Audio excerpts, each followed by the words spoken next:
మాతృదేవోభవ. ఆక్రోశించిన తోడన ఏ Crocin వాడకుండ ఈ జ్వరబాధన్ విక్రమమున మాన్పవకో చక్రాయుధు ముద్దు చెల్లి శంకరవల్లి. సంపాదించిన సంపదలన్నిటికీ త్యాగమే ఏకైక రక్షణ అని మనకు తెలియజేస్తూ ఉన్న మహాభారత కథాశ్రవణం కోసం ఎదురు చూస్తూ ఉన్న భక్తి టీవీ ప్రేక్షక మహాశయులందరికీ కవి బ్రహ్మ ఉభయ కవి మిత్రుడు తిక్కిన సోమయాజి రచించిన ఆంధ్ర మహాభారతం ఆనుశాసనిక పర్వానికి సాగుతున్న సామాజిక వ్యాఖ్యలో 1542వ భాగానికి స్వాగతం పలుకుతున్నాం.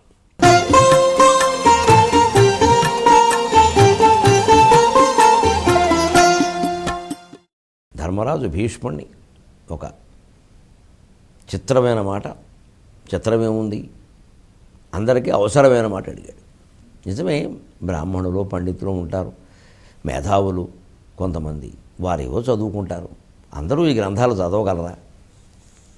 మరి వాళ్ళకి ఆత్మజ్ఞానం ఎలా కలుగుతుంది అంటే ఒక గొప్ప ఉపాయం చెప్పాడండి. ఇప్పుడు కూడా మనం ఆచరణలో పెట్టదగింది, కానీ జాగ్రత్తగా చూసుకోవాలి, మోసపోకూడదు.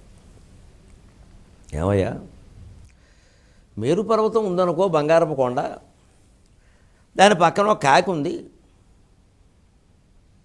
ఆ కాకిని కూడా నువ్వు గమనించి, ఆ బంగారం కాంతి కారణంగా అది కూడా మెరిసిపోతూ ఉంటుంది. బయటకు వస్తే వేరే విషయం ఉంది కదా. అలాగే జ్ఞాని అయిన వాడి దగ్గర సేవకుడుగా ఉండి నిస్వార్థంగా, అవసరమైతే పోనీ ఇచ్చింది ఏదో పుచ్చుకుంటూ, ఒక భక్తిభావంతో జ్ఞానం కలిగినటువంటి గురువుని సేవిస్తే కూడా జ్ఞానికి వచ్చే జన్మకైనా అవకాశం కలుగుతుంది. వాడి అదృష్టం బాగుంటే నిజంగా అంత తత్వజ్ఞానం కలిగితే ఈ జన్మలోనే కలగచ్చును. అందులో ఆశ్చర్యమేం లేదు, దానికి ఏమీ కాలము ప్రణాళిక లేదయ్యా. కానీ ఎప్పుడు జ్ఞానులైన వాళ్ళని సేవించడానికి సామాన్య ప్రజలు సిద్ధంగా ఉండాలి. ఇదే నేను కొంచెం జాగ్రత్త పడమని చెబుతున్నా ఈ కాలంలో. ఎందుకంటే జ్ఞానులుగా నటించేవాళ్ళు కూడా చాలామంది ఉన్నారు.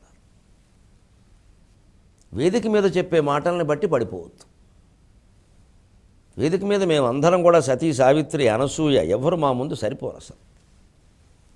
అసలు మీకు ఇంకో రహస్యం మీకు తెలియంది, వేదిక మీద మేము కూర్చోగానే వ్యాస వాల్మీకులు ఎవరో మమ్మల్ని ఆవేశించినట్టే మీరు అనుకుంటారు. ఏం జరగదు, మీరు అనుకుంటారు. అదంతే. మేము అలా మాయలో చాలా తేలిగ్గా పడేయగలం.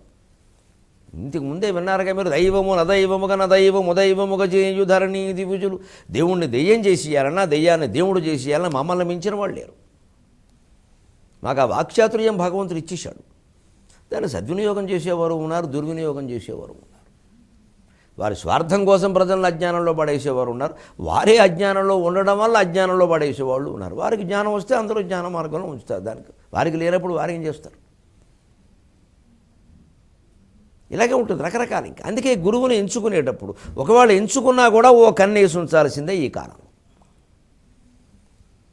ఎందుకంటే ఇంక సేవకులంటూ దొరికితే ఇంకా వాళ్ళని వాడేసుకునే వాళ్ళే చాలా ఎక్కువగా ఉన్నారు. ఇంకా అనేక రాజకీయాలకి, అనేక విషయాలకి. కానీ నిక్కమైనటువంటి గురువు రామకృష్ణ పరమహంస లాంటి వాడు, వివేకానందుడు లాంటి వాడు, రమణ మహర్షి లాంటి వాడు దొరికితే అక్కడ కూర్చుంటే చాలండి. అసలు ఆయన దినచర్యను గమనిస్తూ ఉంటే చాలండి, ఏం మాట్లాడక్కల బోళ్ళ విషయాలు తెలుసుకోవచ్చు. రమణ మహర్షిని చూసి చాలా నేర్చుకున్నారు, ఆయన ఏం చెప్పలేదు. చలంగారు అక్కడికి వెళ్ళింది 30 ఏళ్ళు ఎంతో ఉన్నాడు ఆయన. ఆయనతో ఈయన మాట్లాడింది లేదు, ఈయన ఆయనతో మాట్లాడింది లేదు, కానీ చాలా నేర్చుకున్నాడు. ఆ తర్వాత రాసిన ఉత్తరాల్లో అసలు ఉపనిషత్తులు సరిపోవు చలం ఉత్తరాలకి. అక్కడ రమణాచలం వెళ్ళాక రాసిన ఉత్తరాలకు ఉపనిషత్తులు సరిపోవు. అలా రాశాడు. ఆ తత్వచింతన, అసలు నాకు ఇంకేం అక్కర్లేదు, నేను ఈశ్వరుని చూశాను. ఏమిటది అంటే ఆ సాన్నిధ్యమే అంత చేస్తుంది. అయితే అది రమణ మహర్షి సాన్నిధ్యమా, రమణీయ మహర్షి సాన్నిధ్యమా తేల్చుకోవాలి. అంతేగాని ఏదో ఊరికే ఒక వేషంతోనో రుద్రాక్షమాలతోనో కంగారు పెట్టగానే పడిపోకూడదు. మంచిది, ఇక్కడ జాగ్రత్తగా ఉండు. ఇది పొందగలిగితే బంగారు కొండ పక్కన కాకున్నట్టేనయ్యా, అందులో ఏం లేదని చెప్పాడు. మంచిదే. మరి నిజమే, అందరూ చదవలేరు కదండి. నిజంగానే భగవంతుడు మాకేదో, పైగా నేను ఎన్నోసార్లు మురిసిపోతాను అమ్మవారి ముందు నిలబడి, అమ్మ నాకు ఎంత అదృష్టం అమ్మ. నా వృత్తి ప్రవృత్తి రెండు ఒకటే. నేను తెలుగు ఉపాధ్యాయుడిగానే పనిచేసినంతకాలం నాకే వీలుకాక 8 ఏళ్ల క్రితం ఎప్పుడో మానేశాను. ఉపాధ్యాయుడి దగ్గర నుంచి 3వ తరగతి మొదలుపెట్టాను, MA తరగతుల వరకు చెప్పాను అవకాశాన్ని బట్టి. అది నేను తెలుగు ఉపాధ్యాయుడిగా ఉండడం వల్ల ఈ సాహిత్యాన్ని నేను చదవగలిగాను. నా వృత్తి, నా ప్రవృత్తి నాకు ఇష్టం కూడా. ఇప్పుడు చివరికి పోనీ అవధానాలు, ప్రవచనాలు, ఈ ప్రసంగాలు వీటిలోకి వచ్చిన ఇది నాకు ఇష్టం, ఇది మంచిది కూడా. ఇలా ఎంతమందికి ఉంటుందండి పాపం. ఎంతోమంది ఇంగ్లీషు, సైన్సు, మ్యాథమెటిక్స్లో ఉపాధ్యాయులు లేకపోతే ప్రొఫెసర్లు, ఆచార్యులు, కానీ వాళ్ళకి తత్వజ్ఞానం అంటే గొప్ప ఆసక్తి. నేను చాలామందిని చూశాను. ఏమిటి వాళ్ళ డిపార్ట్మెంట్ ఏమిటి, వాళ్ళ ఈ అపార్ట్మెంట్ ఏమిటి అనుకుంటా, ఆ డిపార్ట్మెంట్ ఏమిటి, ఈ అపార్ట్మెంట్ అది అంతే. అది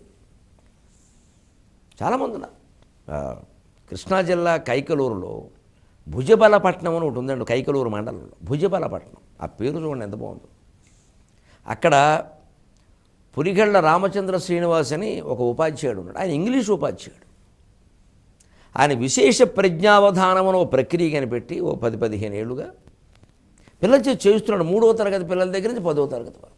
కొన్ని పద్యాలు, కొన్ని శ్లోకాలు, కొన్ని భగవద్గీత శ్లోకాలు, కొన్ని జనరల్ నాలెడ్జ్ విషయాలు, కొన్ని సమస్యా పూర్ణాలు, కొన్ని నిషిద్ధాక్షరి, అసలు పిల్లల్ని ఆలోచింపజేయడం, కంఠస్థం చేయడం, ఏ పద్యంలో ఏ పాదం అడిగితే ఆ పాదం చెప్పించడం, ఇలాగ విశేష ప్రజ్ఞావధానం ప్రక్రియ కనబట్టి ఇంత చేస్తే ఆయనకి 35-40 ఏళ్ళు ఉంటాయో ఉండవో నాకు తెలియదు, పరిచయం లేదు. ఉత్తరం రాసి చూశాను, విశేషాలు చూశాను. చేస్తున్నారు. మరి ఆయన ఇంగ్లీష్ మాస్టర్. ఇలాగ భిన్న ప్రక్రియలో ఉన్నవాళ్ళు చేస్తున్నారే, మరి అసలు ప్రక్రియలో ఉన్న తెలుగు పండితులు పూనుకోవాలి. మన ప్రక్రియ, సాహిత్యం, అవధానం ఇవన్నీ మనం కాపాడుకోకపోతే ఎలాగ?